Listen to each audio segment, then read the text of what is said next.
All right. Are you ready for episode 127?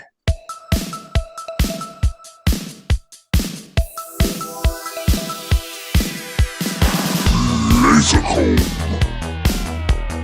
We are not going to panic. What the heck even happened to you, man? Vengeance.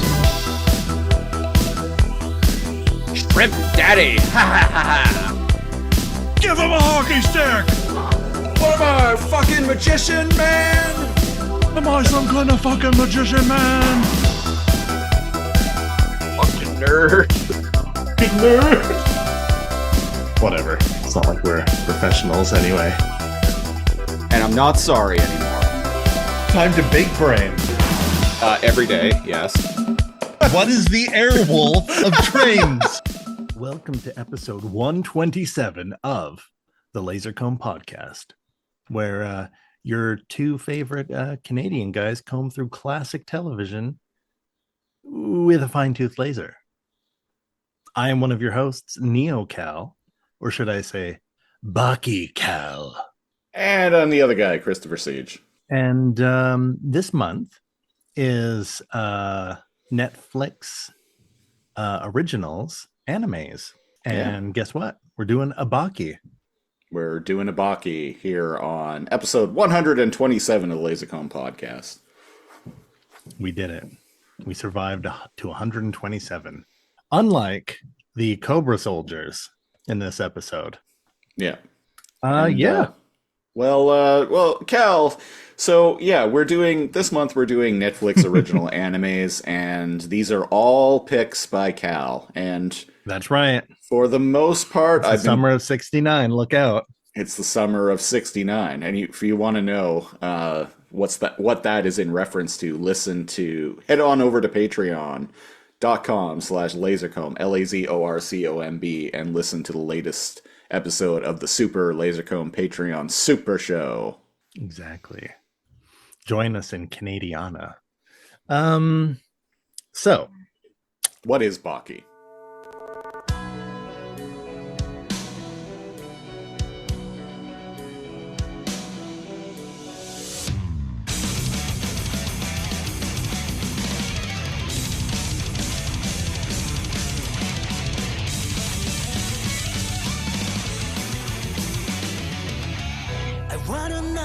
TV 戦うために細胞が見抜く魂の結晶すごい視覚度と愛の鼓動踏み込む量を息ぴちと見たり扉の向こうに今弱き心刻むぶち破れ今さら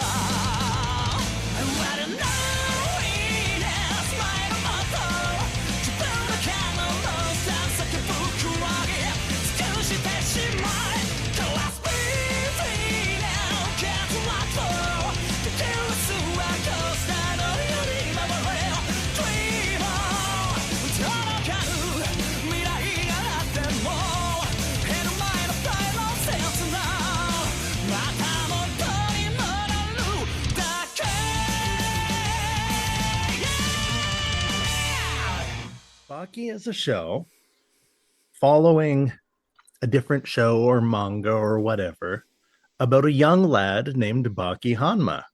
Mm-hmm. His dad is the strongest warrior on the planet, and he wants to prove himself, probably also a huge asshole, and wants to prove himself as one of the greatest fighters. So this is a true example of someone being able to say that my dad can totally beat up your dad. This is a true example of that. And also my dad can take on an M1 Abrams tank completely unarmed and unarmored. Yeah. Because the gist of this set, this is Baki, not Baki Hanma, not some other iteration of it. Baki me back to old Virginia. Baki you back to old Virginia. So the very beginning, the premise of the show is there are a whole bunch of convicts that are from like all areas of the globe. Yeah. A Russian guy claws his way out of the prison where Bane was, and Dark Knight Rises. Take a drink. Yeah, there you go, people. There's a convict who is given the chair, and he survives the electrocution and escapes his way out. So all of these, Does he have lightning powers after that? oddly, no.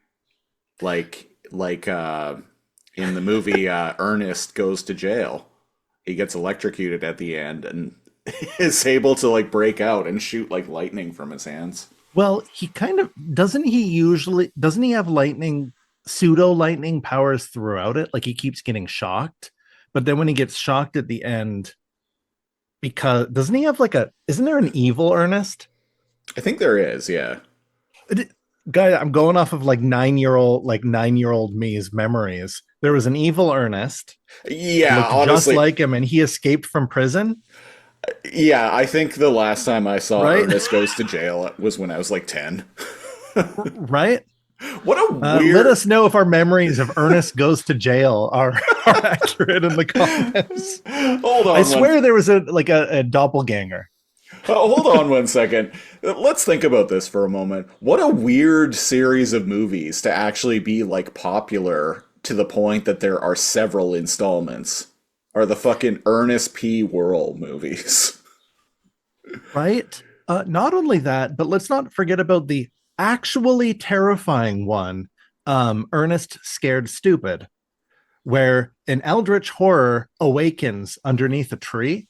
Yeah, I remember and some trolls like come out. yeah, some big like Jim Henson like troll. Jim Henson fucking like trolls with like little people like wearing the costumes and like slobber and fangs. That was fun. That is not a kids movie. I mean, like it's a kids movie, but like I had fucking nightmares of that for years. You know what? So you know what my favorite one was? Ernest Goes to Camp. No, Ernest Saves Christmas. Oh, I should have known. So Ernest Rides Again is a funny one. Here's the thing about The Siege is The Siege has always fucking loved Christmas. Mm-hmm. Yeah, even when I should have known. Even when I was a little kid, I absolutely loved Christmas. Before we get into Baki, though, let's double back to your question. And also, welcome to the show if you're new. We're going to deviate from whatever the fuck we're like reviewing. Yeah. Don't fight it. Just let it happen. What a weird series of movies to exist is kind of paraphrasing what you said, right? Yeah. Revolved around one actor playing a single character and just getting in different hijinks. Yep. In this one, he's framed for a bank robbery. In this one, he's fighting evil troll monsters that are coming back that curse children and turn them into dolls to steal their life energy. Am I remembering? Yeah, I'm remembering that right. And the camp, the Christmas ones, those make sense, but they got really fucking weird. Ernest P. I wonder how those hold up. Worrell. Probably not well. Probably not well, right? They were very of its time. What was the character from? Because wasn't that character from a skit on a different show? And then they were like, what if we make a movie of this? And it was like successful. I have the internet at in a series of television commercials. Oh, was he commercials first? Yeah, Ernest, created by Jim Varney, who played him. Mm-hmm. It was used in various local television ad campaigns in Nashville. Oh. Apparently he was just such a character. He was a spokesperson for the Coca-Cola company. And there's proof that if you go into an audition and you just act your fucking ass off, not only will you get the commercial, the character you're playing will get multiple commercials, and you'll get a whole TV line based on that character. There were 10 Ernest movies. Yeah. There were dude. 10 of these things. And there was a TV show. I thought that there were like 8. I didn't know that. I knew that there was a TV show. There was a TV show. Wait. Guess what could be coming up on the Lazor Comb podcast? Called Hey Vern. It's Ernest. What the fuck? How do I not I knew there was a TV show, but I don't remember the Hey Vern part. Whatever. I was like 2 years old when it came out. It aired in 1988 and only lasted 13 episodes. Yeah, I don't remember this existing at all. Huh. I thought I did, but it's not familiar now that I'm looking at it. Well, there you go. Here on the show, we cover TV shows that have finished airing. And, well, looks like we just found 1997 direct-to-video film, Ernest Goes to Africa. I'm sure that's aged well. that kind of makes me want to watch it because I had never heard of that one. And if I've never heard of it, there's probably, other than the fact they were really running out of ideas. Slam Dunk Ernest. Never heard of that one either. What the fuck? Okay, No, never heard of that one either. So you're saying there was Slam Dunk Ernest before there was Air Bud? I think it might have been the same year, 1995. What year was Air Bud? This is what we do on this podcast, people. This is what we do. We find out things out about 1997. So what you're saying is Ernest P. Worrell dribbled so that Air Bud could dunk. So what it even predates we're not Space saying Jam. Air Bud stole. We're not saying Space Jam and Air Bud stole their ideas from Ernest, but I mean, yeah. Wow, today I learned Ernest, what is it? Ernest Slam Dunk? Slam Dunk Ernest. Slam Dunk Ernest premiered before Air Bud and Space Jam. I kind of want to watch this now. I kind of want to see how bad these. I kind of want to watch Ernest Goes to Africa. Just look at the cover of the DVD for Ernest Goes to Africa, and that will immediately answer the question I posited has this aged well? So Google will do a thing where it'll show you some images from it. Not only is he wearing an African mask on the cover of the DVD, some of the images are literally him blackface, fully shirtless. Do you not? Wearing a towel on his head. And if I remember the movies correctly, he does accents and impressions. Yeah, that's. I'm going to go out on a limb and say that the movie probably doesn't. Wouldn't be politically accepted. Sorry, here's the thing. I don't hold anything against Ernest. He's just a guy. And things were different back then. But he is wearing a towel on his head. And it does look like he's doing blackface. It certainly does, yeah. Oh, man. Wow.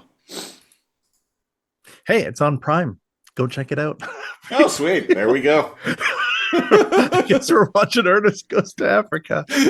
No, we watch TV shows here. TV shows. Okay, so commentary track.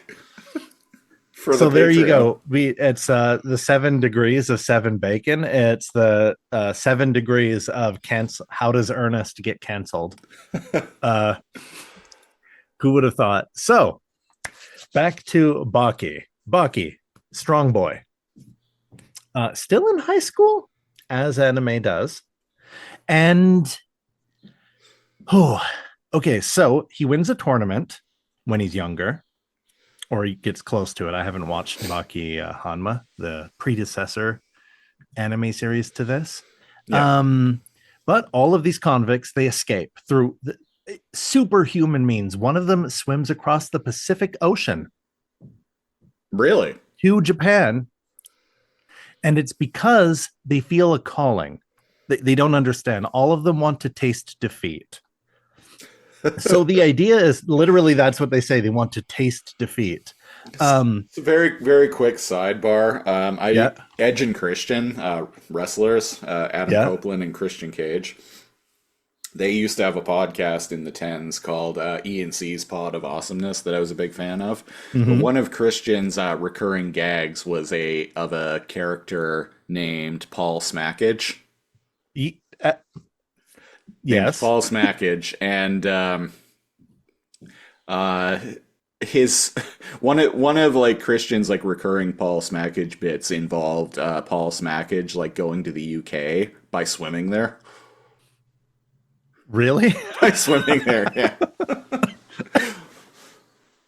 That's great. So Paul Smackage is one of the villains going to fight Baki, and they don't know why. Ooh, Paul Smackage, brother, master of the small package. Oh, I remember that now. Yeah.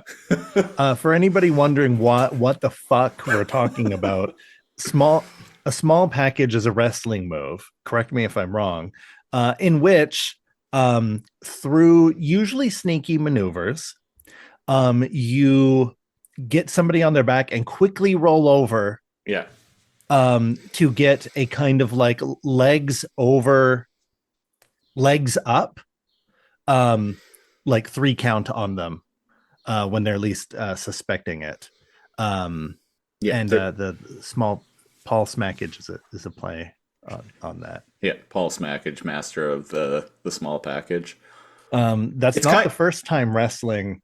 If you're watching video, you may see Christopher Siege's background. So perhaps this is relevant. So we've got my one background guy being the thing in the episode that actually made me laugh out loud. I laughed a couple times.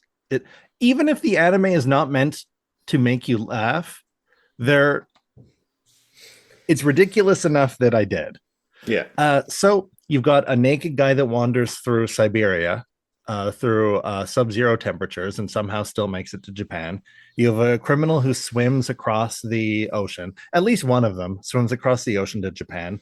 One of them stops in America along the way to punch the Statue of Liberty, which happens. We'll show you what happens in this episode.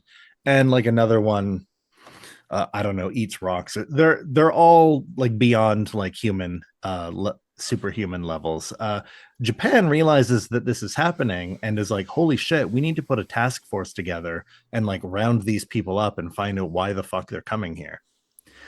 There is a group of people that are like, hey, we want to test our metal.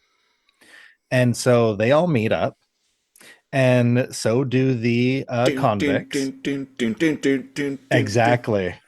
And they go, how about this? There are no rules, but it's all of these like fighters versus all of you convicts. You can double team people. You can, like ambush people. There are no rules, but like once you leave this place, then the tournament like begins. And so that's where we're presented with at the beginning of episode 5. For some reason, Baki Hanma is walking around with a chick. Yeah. And he's just trying. Dressed like Baki, a sailor, I might add. Oh, she kind of is, isn't she? She is dressed like a sailor. I don't know why, but she's wearing a classic like sailor's outfit. It's the stripes, right? Oh, it's not just the stripe. No. This is 100% a sailor's outfit that she's wearing. She doesn't have the hat, but she's definitely got the top. Well, you see, that's like a schoolgirl, that's like a Japanese schoolgirl thing. Wait, is that why in Sailor Moon they're called Sailor Scouts? I think so, yeah. So he's walking and she's trying to bring up like how dangerous his career choices are in a flashback. Sailor nagging bitch is what more like Sailor nag. Sailor nags. And Baki just trying to get his dick sucked. He's a man of few words, and his answer is basically like, I don't know, deal with it. Yeah. Like, this is what I'm doing. And you know what? Kudos to him. Yeah, because she's like telling him like, oh, she's trying to guilt trip him. You guys who like go in there and fight, like, you don't think about the fact that like you're hurting each other and hurting yourselves. Think about like all those people you fight and like how they all have like wives and mothers. You're not and just sisters. hurting each other, you're hurting like their family, their friends, their loved ones. And he's like, look, you gonna suck my dick or what? And he shuts her up because she's nagging. He shuts her up by kissing her. I'm just gonna call her a sailor girlfriend. Sailor Scout. And an 11-foot tall, bald. Okay, so everyone is ugly on the show, and they all have thick lips. Yeah. And they all make weird fucking faces. Cock block level Omega. So this guy is such an Omega cock block. He's not even letting them kiss first. This is one of the bad guys, the convicts. And he's about to like rain on their parade. And Baki gives the convict Spec. Yeah, I think this guy's name is Spec. He gives him like the evil eye. Yeah. And I didn't notice this because she's like, oh, it's so quiet tonight. Baki's hands are around her ears so that if he has to do something or he says something, she can't hear, I guess. But before he tries to attack them, a man in a white suit and alligator loafers and glasses comes out of nowhere, covers his mouth, and rips him off of the sidewalk so that their romantic moment together is not ruined. Ah, yes. He's on Baki's side, as you probably would have guessed. Yes, man. However, who rips suit off to be completely naked. Let's talk about that for a second. He's got a Japanese sumo thong underneath. Yeah. Which means he was planning on getting. You don't wear that. Okay, you don't wear one of those unless you plan on only wearing it.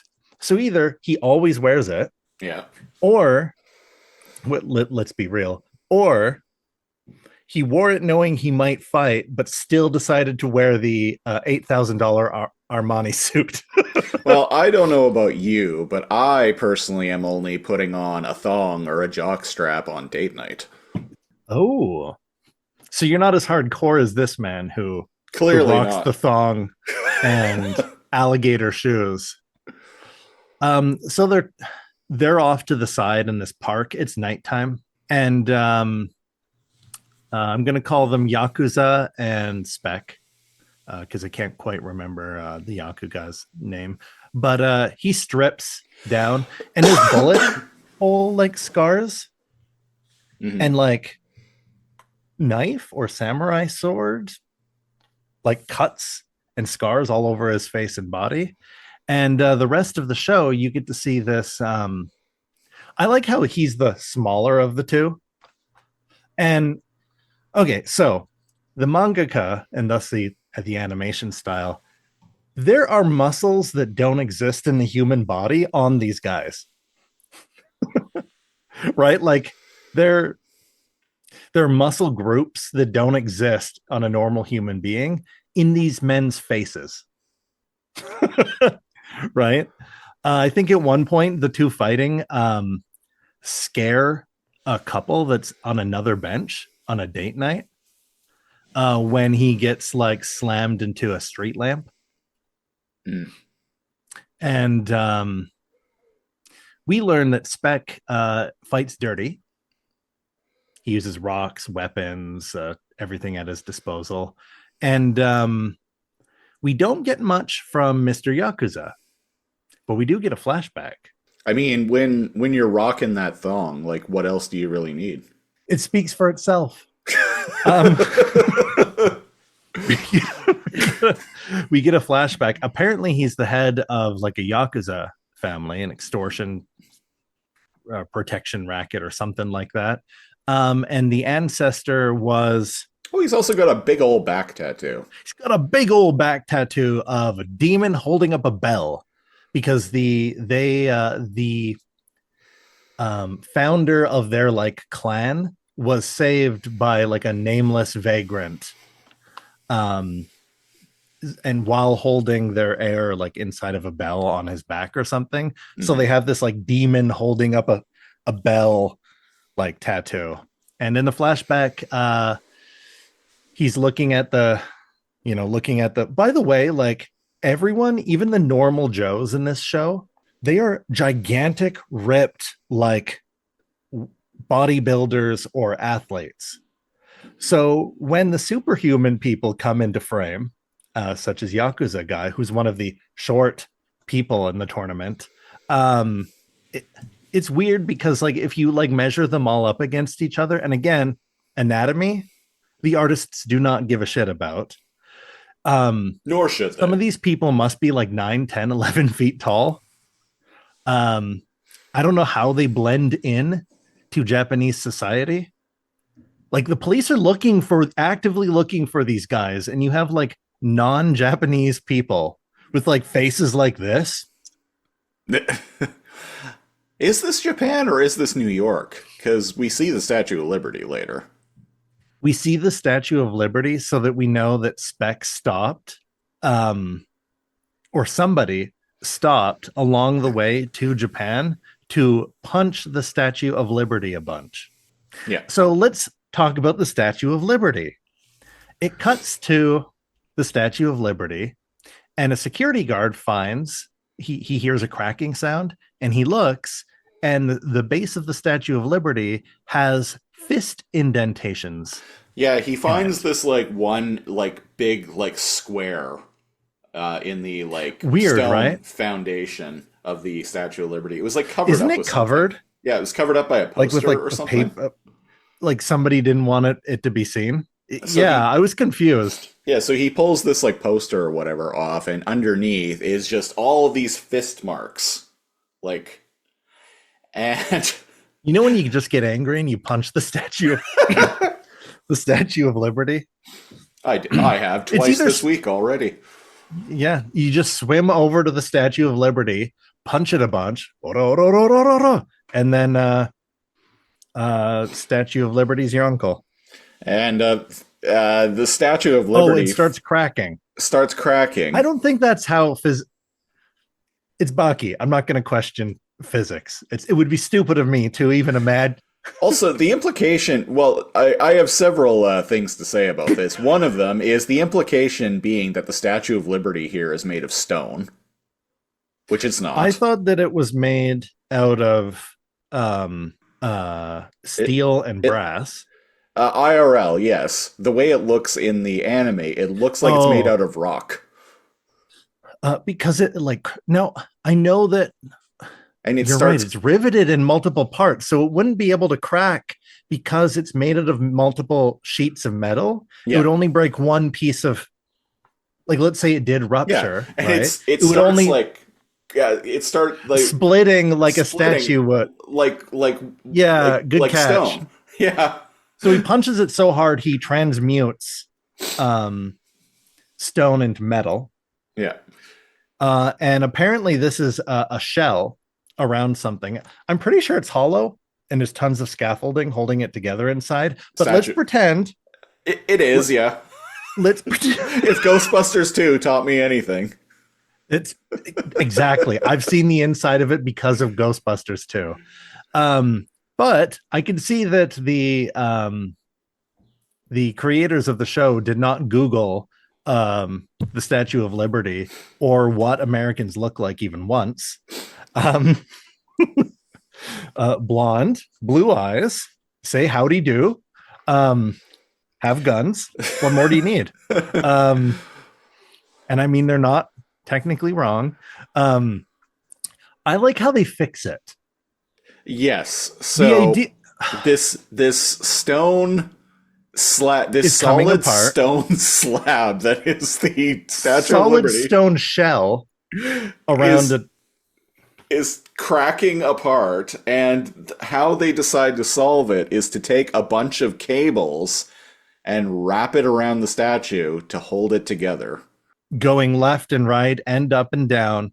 And then instead of like machine winches, They get a bunch of shirtless like Marines Yeah. with like the Japanese like rope like around their head. Something you never see. Sure, I guess Americans look like that. And through sheer grit and American muscle power, you see these winches. All American hard work and sweat. Like 8 dudes and a helicopter save the the idea that it wouldn't be like hundreds of people and like machines and cranes is hilarious to me. The idea it's just like half a dozen like red-blooded Americans, and through sheer like elbow grease they save the, what is it, isn't there a general there or something, and he's like, men, what you've done here today could be viewed as more important than winning in any war. That's one of the times I laughed.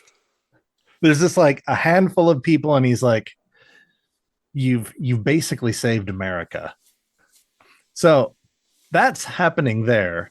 Back in Japan, Yakuza boss in a thong is getting his ass kicked. Yeah. And I don't know why he's not doing anything. I think he's just testing the other guy. Maybe he's waiting to make his move.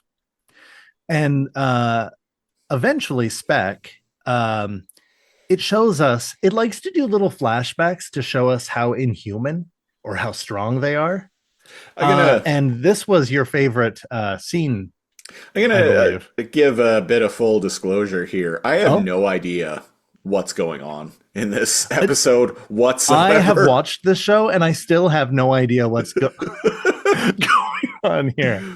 So in the flashback, shows Mr. Baldman. He was contained by the Japanese special forces. Yep.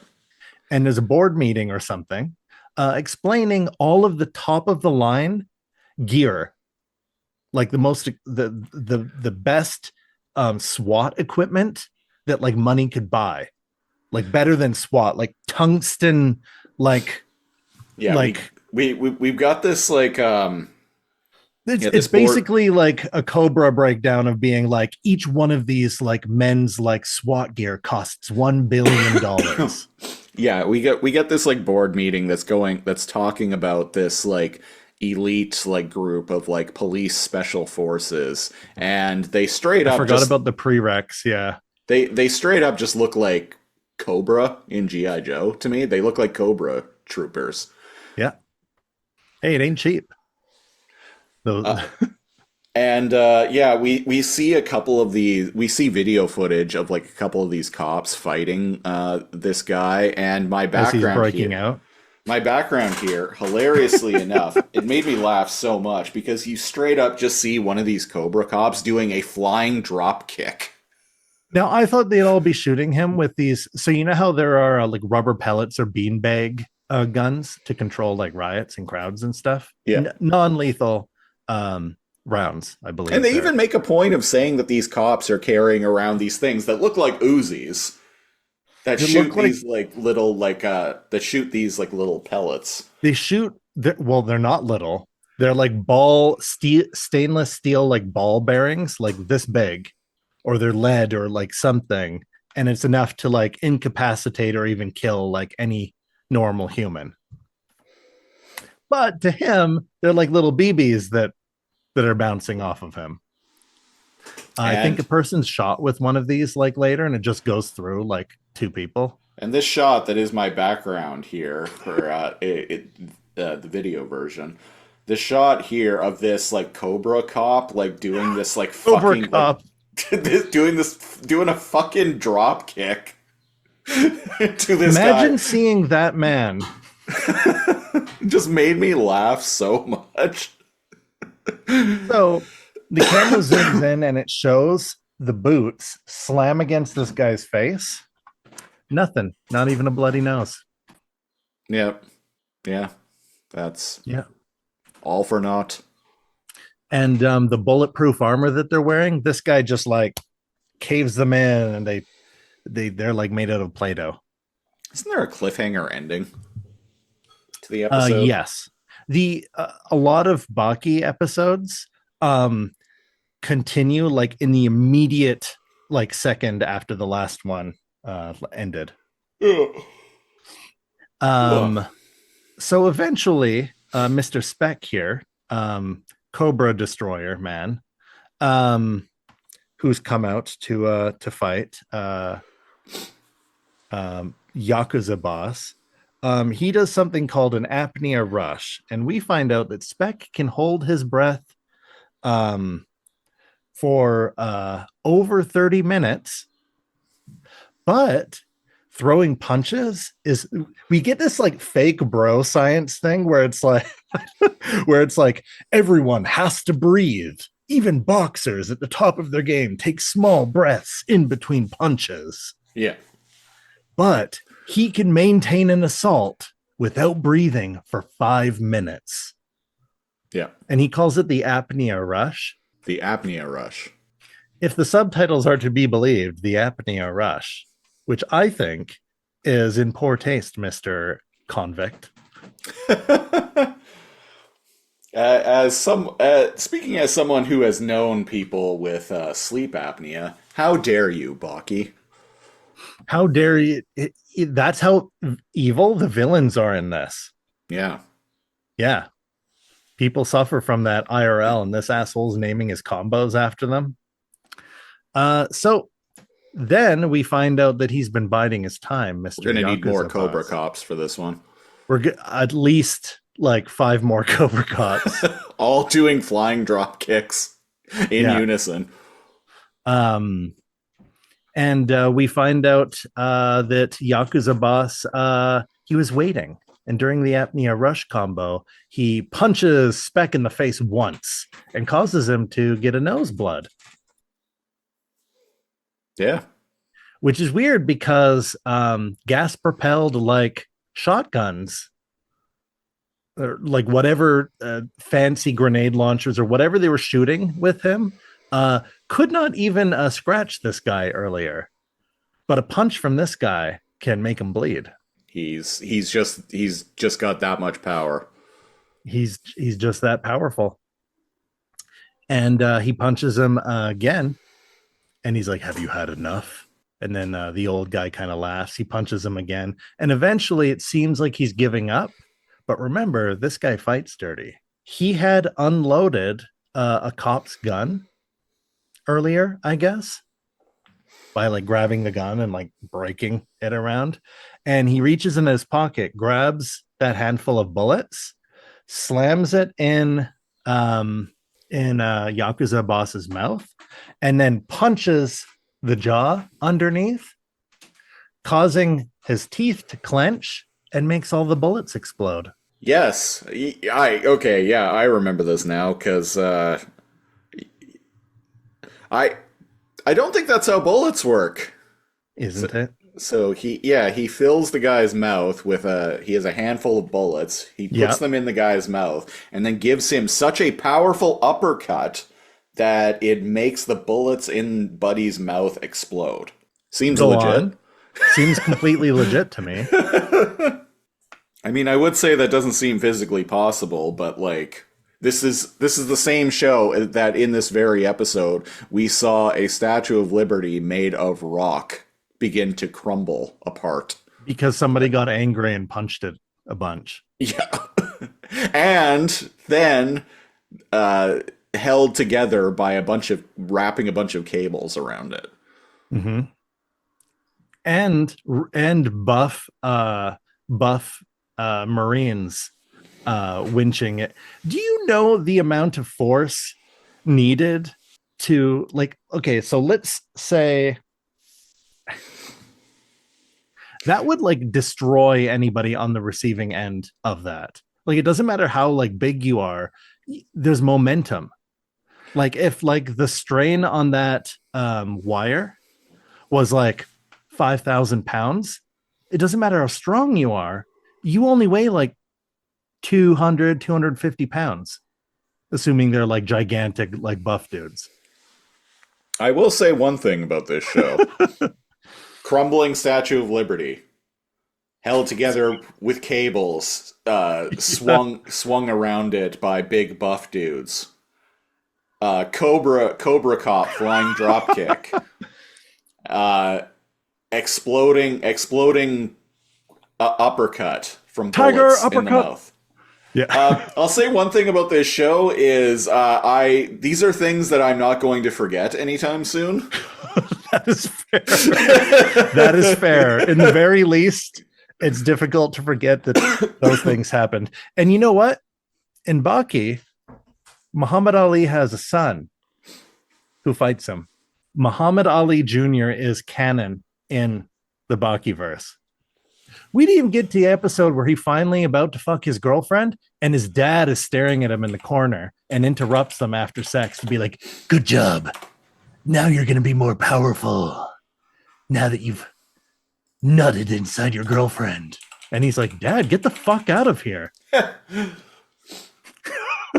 Or wait, maybe his girlfriend's sleeping. I don't know, but there's a lot of unmistakable and unforgettable moments in the show. Muhammad Ali had 9 children. So what you're saying is it could be possible. His daughter was also a boxer. Oh, she's kind of hot, actually. Oh, shit. His daughter. Yeah, Layla Ali. She was apparently a boxer from 1999 to 2007. Total fights 24, wins 24. Never Undefeated in her boxing career. Huh. And a looker. Today I learned. Huh. I think if she was in Baki, then they'd really be in trouble. Oh, they'd be in trouble. They call her a real knockout, see?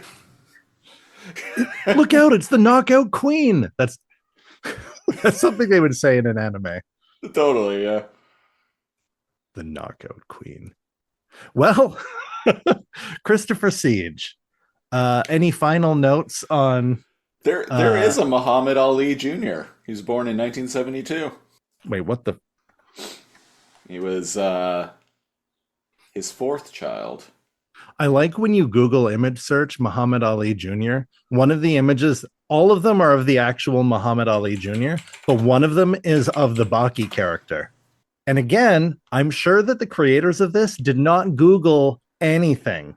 They just put at the beginning, none of these characters bear any resemblance to people. Do you know what I mean? That disclaimer that this, like, nothing is real. But I think they didn't Google shit. Is the Statue of Liberty made of stone? Question mark. Damn, Layla Ali. Goddamn. Anyway. Today we learned. So Siege, you just caught a random episode of Netflix's Baki. Yep. Would you tune in next week? No, but I'm glad that I saw this. If that makes any sense. It does. I know exactly how you feel. I would not watch this again, but as I said, the crumbling Statue of Liberty held together by cables, drawn by buff dudes. Blood, sweat, and tears. Yeah. Cobra cops doing flying drop kicks. Like, I'm never, there are things I'm never going to forget. Bullet exploding uppercuts. Yeah. These are things I'm never going to forget. So I'm glad I watched it, but no, I wouldn't. I wouldn't go back to this. I would. This will be an anecdote that I share, like, throughout for the rest of my life. I'll be like, whenever anime like gets brought up to me, I'm gonna be like, there's this anime where you've got like cops who look like they're from Cobra and they do like flying drop kicks. The Statue of Liberty is going to fall apart because someone got like really like hangry. Yeah. And like punched it a bunch. The Statue of Liberty is made of rock and is crumbling apart because someone got really mad and punched the living shit out of the base. Mm-hmm. How would you fix it if it was somehow, what is it called? Splinter cracking? Like when glass or stone kind of... Cracking. I'm pretty sure that steel doesn't do that. It does not, no. And I'm pretty sure it's not one solid piece. I'm pretty sure there are if one piece went, the other like 9,000 pieces would not split. Because I'm pretty sure it's riveted. Like, you know what? I'm just gonna. Statue of Liberty. Let's look up pictures of the Statue of Liberty. Folks, if you've been to the Statue of Liberty and we're completely full of shit and the thing is a big solid piece of rock that can be cracked by someone punching the shit out of its base, let us know. Steel, copper, gold, cast iron. There's gold. The Statue of Liberty. Well, I know it's like copper or like bronze cap because that's why it's like greenish blue. Yeah. Right, like oxidization, it turns like that greenish blue color. We're learning. See, we're learning all sorts of things, like how many Ernest movies there are, and what the Statue of Liberty is made from. New York is on my list of cities that I would like to visit someday. Yeah. I'd like to go back to Vegas. I'm definitely going to wait until the current administration has. Yeah, we don't want to get deported to like Colombia or wherever the fuck. Venezuela, whatever. Ecuador, whatever corrupt dictatorship they're disappearing people to. What are you made of? What are you made of? Copper. You'll never take me alive, copper. Well, what about you? Are you tuning in again? Yes, and I remembered I had stopped watching it for the second time, because when you go to Netflix, it'll like automatically resume where you were from. And I was in like 28 episodes in, and I was like, oh yeah.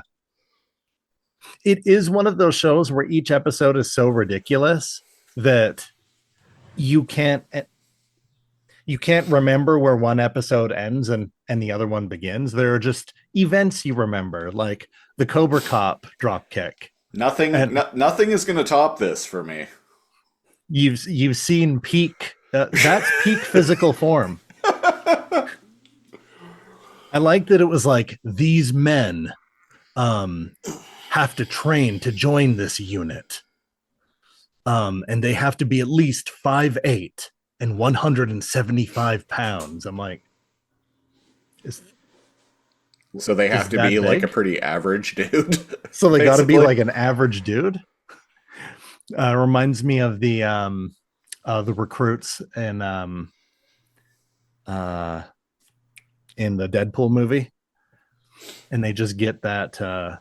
Who's that guy? He's just like a normal dude with a mustache. Oh yeah, I know what you're talking about. Why can't I?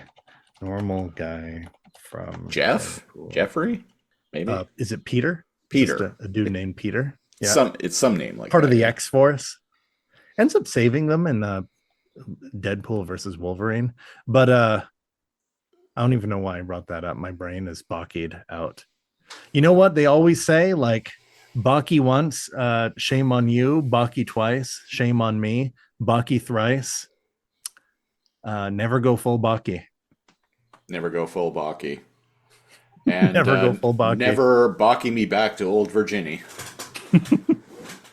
I don't know why I'm stuck on that. Anyway, that was Baki does what Baki wants. Baki want head. That was episode 127 of the Lazor Comb podcast, and both of us walked away from it with both of our arms intact. If you want to... It was a very lame attempt at referencing 127 hours. That's right. Yeah. That guy escaped by slicing his own arm off because it was trapped in a rock. Yeah, I've read his account of exactly how he did it, too. It's fucking gruesome. I'm pretty sure he used like that tiny little like shitty Swiss Army knife. And pliers. Ugh, I know. But he was in such like, he was like dehydrated and hadn't slept in like such a long time, and there was so much adrenaline moving through him that it like started to, like, it was euphoric feeling. Yeah, I couldn't do it, man. There'd just be a skeleton down there that nobody would ever find. Yeah. A skeleton with like an Xbox hat. Just I think a lot of people would say that they couldn't, and then your like animal brain, like your coyote brain, right? Like kicks in and you're like, it's die or like gnaw my own leg off. Yeah. Maybe like, Who maybe knows? it's something a lot of people would say they could never do, but Well, I feel like I could do it. hopefully, neither of us ever have to find out. If we Hopefully, can do. neither of us ever have to find it. You know, what would suck if the twist was when he climbs out of that. By the way, then he went through the fucking like desert and got to civilization with one arm. Yeah. That's the part that. Imagine that like the park rangers were just outside of that crevice he fell out of. So it's like the end of The Mist. He like cuts his own arm off and like gets up and he's like, okay, now to civilization. And he just like climbs like one hill and all of a sudden there's like a bunch of park rangers there just chilling out. Not even that. He's about to climb out and reached for the top, and then like a park ranger like pulls him the rest of the way through, and they're like, oh, that's where you were. We were just about to look down here. And he's like,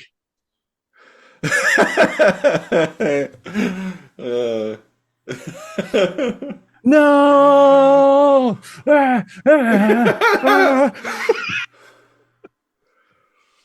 That music from the end of The Mist just starts playing. And for some reason, the military with flamethrowers are just there. Yeah. Oh, there it is. There's Baki for you folks. Yeah, that was episode 127 of the Lazor Comb podcast. If you want to support the show, go to patreon.com/lazorcomb, LAZORCOMB. Starting at the $5 tier, you get access to our bonus weekly Patreon exclusive show, the Super Lazor Comb Patreon Super Show. $10 tier, you get that, you get the occasional commentary track, and you get to pick a show for us to review a random episode of on this very podcast. So if you want to get in on that, go to patreon.com/lazorcomb. If you want to interact with us, join the Discord, link in the description. If you're watching the video version on YouTube, like the video, leave a comment, subscribe to the channel. We will be back next week with the final installment of Cal's Netflix original anime month with Junji Ito Maniac, Japanese Tales of the Macabre. So to figure out what we're going to... Rolls off the tongue. Impossible name to forget. It truly does. So I'm going to hit screen share here. And I think it only had a few episodes. Yeah, 12. So that'll be easy. One random number between 1 and 12, and here we go. I have not seen any of this, so it'll be fun. 1. Ooh. 1. Not the magic number, but a good You know place what? to start. I choose an episodic fucking show, and then whenever that happened, like each episode is different than the other. And we land on 1. That figures. I'm not going to read anything about it because we're both going in completely blind. Completely blind. And if you want to see how that turns out, stay tuned for the next episode of the podcast. And until then, I have been one of your hosts, Christopher Siege. And I'm Neo Cal, the beast Hanma. Thanks for listening. We will flying drop kick you next time. We'll Baki you next time, kids. And don't forget, the more you get laid, the more powerful your aura is as a warrior. And winners don't use drugs. Unless you really want to win hard.